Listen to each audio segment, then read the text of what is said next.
নমস্কার বন্ধুরা, আজকে যে আমি ভিডিও করে দেখাচ্ছি এই ওলকপি চাষ।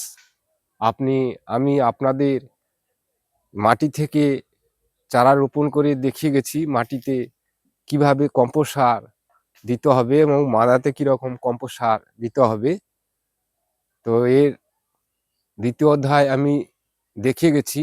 এই তৃতীয় অধ্যায় 1 মাস 10 দিন হয়ে গেছে। তো ওলকপি গুটিও বড় হয়ে গেছে। তো আমি আপনাদের দেখাচ্ছি এই ওলকপি চাষের তৃতীয় অধ্যায়। আপনারা দেখুন গাছগুলি কিভাবে হয়েছে বা কি হয়েছে, আপনারা দেখুন এবারে গাছ কিরকম হয়েছে।